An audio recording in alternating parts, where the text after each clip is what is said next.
Hey guys, Tommy here with TFL Classics, and today we are talking about what can go wrong if you buy the cheapest blank in the entire country. Now, my favorite YouTube channel is a channel called Hoovy's Garage, run by a great guy named Tyler Hoover. He buys highly depreciated vehicles and then talks about what's wrong with them, fixes them up, and then kind of shares a story of what it's like to own a dream car at a fraction of the cost. Well, that's what I've done with this car, a classic Mini Cooper. It was probably the cheapest in the country when we bought it, and it's turned out to be ridiculously expensive. And in this video, we're going to talk about the pros and cons of buying an affordable classic, and maybe why you should just spend the money up front. Oh, don't do that, dog. All right, Blaze, you ready to go for a little ride? That's right, buddy. Let's start her up, Blaze. Ooh. Listen to that four-cylinder. What a sound. All right, now let's talk about the Mini for just a quick second. The original Mini debuted in the late 1950s, and they built them all the way up through 2000, 41 years. And let me tell you what, they really didn't change all that much in 41 years. Now, the Mini people will tell you, well, they did, but if you look at like an early 60s or an early 70s or an early 80s or even a 2000 Mini, they all look pretty similar. But that isn't to say they didn't get better.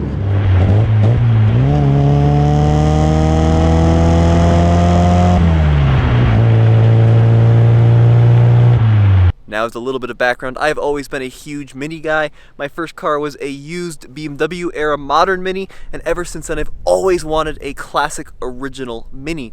But the thing is, classic Minis are expensive. In the United States, a good one is, $13,000 or $14,000 at the minimum. Okay, in the grand scheme of things, that's not a huge amount of money, but when you're a young guy like me, that's a lot of money. Well, one day my dad and I were just browsing Craigslist, and out of the blue, we see this classic Mini. And that's a little bit unusual for a couple of reasons. First of all, classic Minis are fairly rare in the US, let alone in Denver, Colorado. And then second of all, this one was $5,000. Now, the ad said that it didn't run. The previous owner said he was driving along one day and then it just stopped running. Now, typically we would just walk away from a vehicle like this, but at a price of $5,000, we had to at least give it a try. Now, what that meant was that at the time, this was probably one of the most affordable Minis with a clean title and relatively little rust in the entire country. And the reason we took it on is not because we have any mechanical ability, but because we knew a friend, Ted Axe, who runs a British car shop, Axe & Allies, who we thought would simply plug in a missing wire and we'd be back on the road in no time. Okay, we didn't think it'd be that easy, but how hard could it be to get one of these little tiny cars back up and running on the road? Now, the guy we bought this car from probably knew what had happened and wasn't telling us the full story, but basically, the clutch fell out. That's right, the whole clutch assembly had come disconnected from the vehicle, which meant that Ted had to drop the whole subframe to separate the engine from the transaxle to install a new clutch. And of course, being a weird 93 vehicle from Japan, he had to get the parts shipped from the United Kingdom, and then they sent the wrong parts, and then they sent the right parts, and then they sent the wrong bolts, and then they sent the right bolts. 4 months later, the little Mini was back up and running. It cost about $4,000. So now we were in this car for $9,000, but the story continues.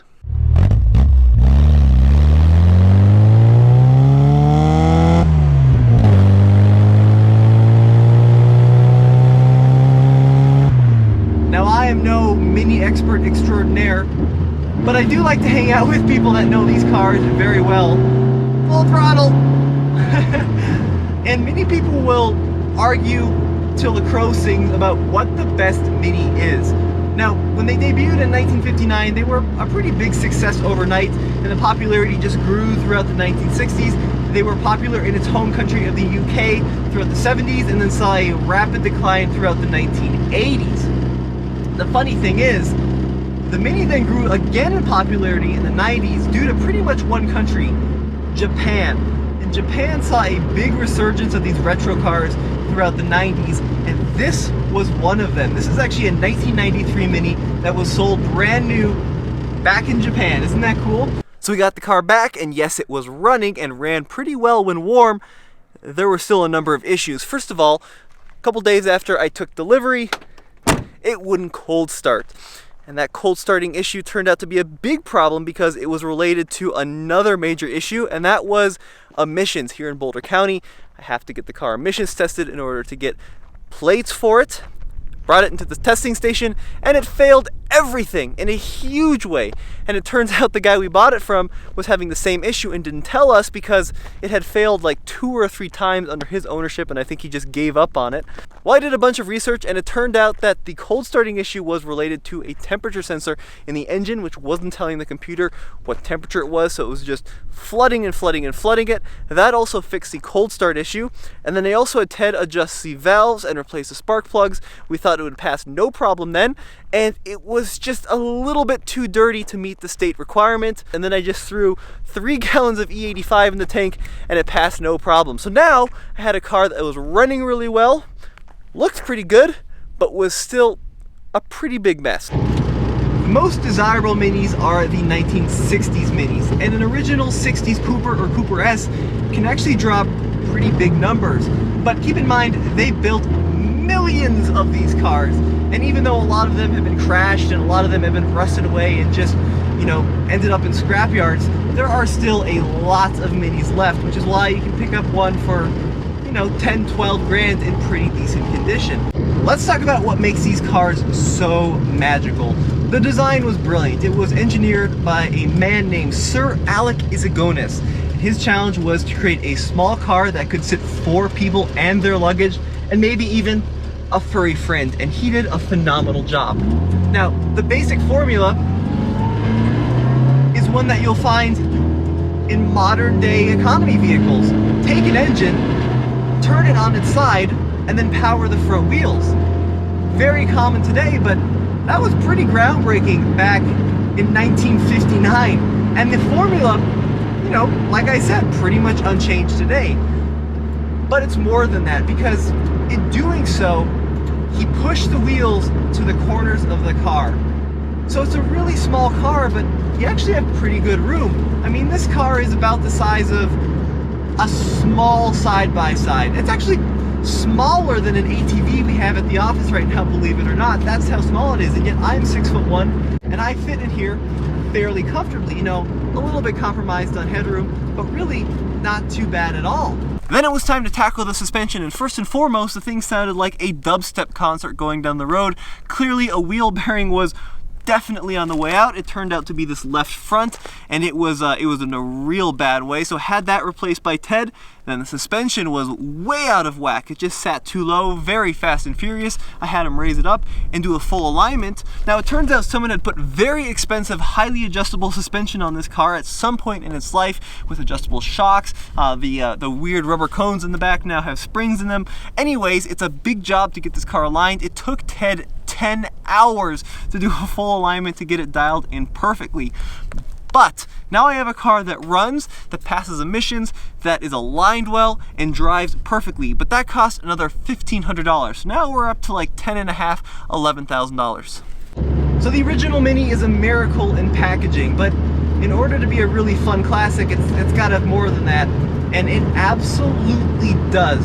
Now, believe it or not, the original Mini had an 850cc engine because they wanted to keep it affordable and they wanted to keep it the entry-level vehicle. But people quickly found out that it handled extremely well. The car weighs nothing. It's like 1,400 pounds. With the wheels pushed to the corners and a pretty advanced independent suspension, it really hugs the road. I mean, properly hugs the road. I would argue that a modern vehicle would have a hard time keeping up with a well-sorted, well-driven Mini on a tight road course. This car has the best steering I've ever experienced. Being an automotive journalist, I'm very fortunate in that I get to drive a bunch of really high-performance modern vehicles. This drives better than all of those. It just died too, which is not what I want. There it goes. It's still got a couple classic car foibles, but seriously, the turn-in on the steering, just incredible. And then the power on the way back out. You're not going to win any stoplight Grand Prix, but it really isn't that slow. Listen to it rev up these hills. Now, in a previous video, I asked you guys, why can't modern manufacturers make a 4-cylinder sound so good? A lot of you guys said because you know, the old cars didn't have to have catalytic converters or emission equipment. This car does have catalytic converters, and it's also fuel injection, and it had to pass a modern emissions test. So it's not that. Oh, listen to that.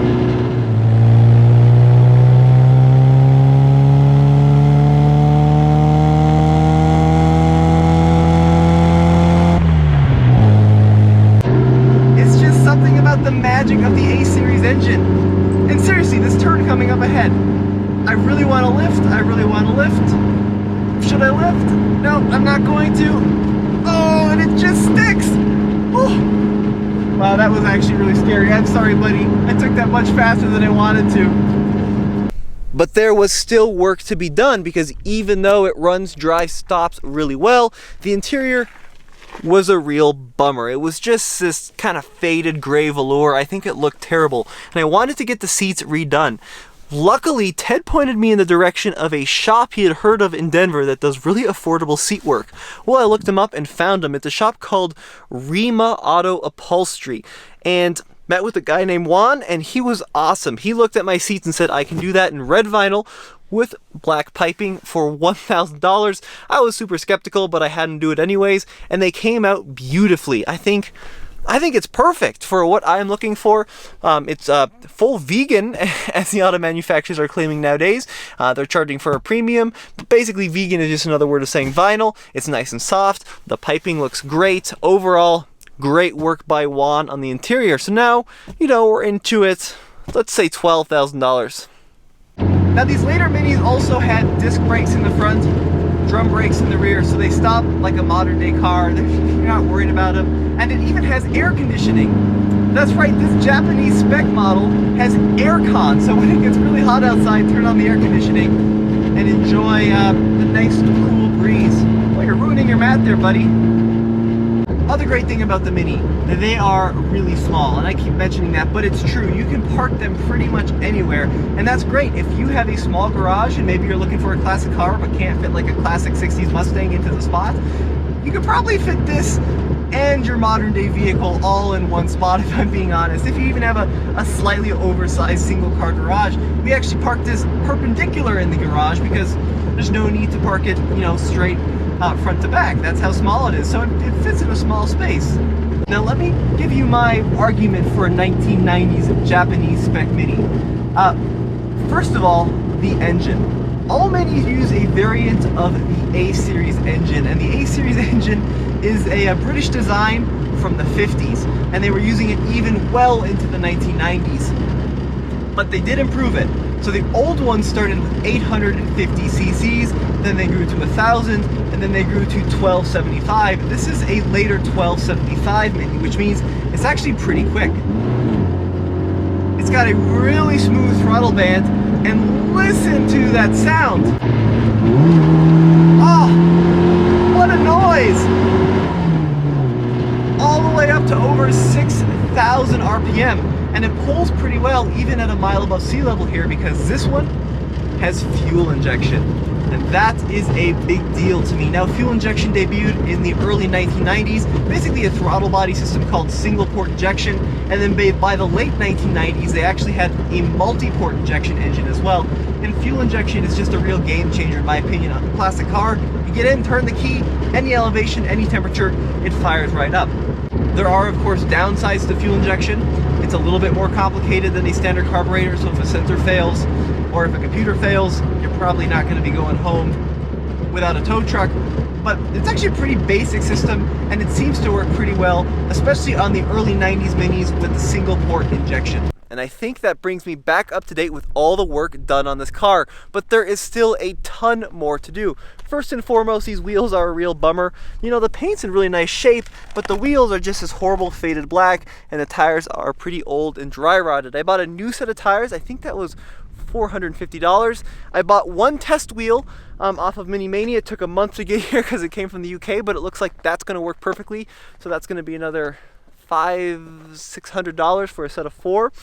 Then I got to get it mounted. Then there's a radio. It doesn't have a radio in it. And then I need to do something about the front end, because I really want to do the 4 fog lights. I think that's a really cool look.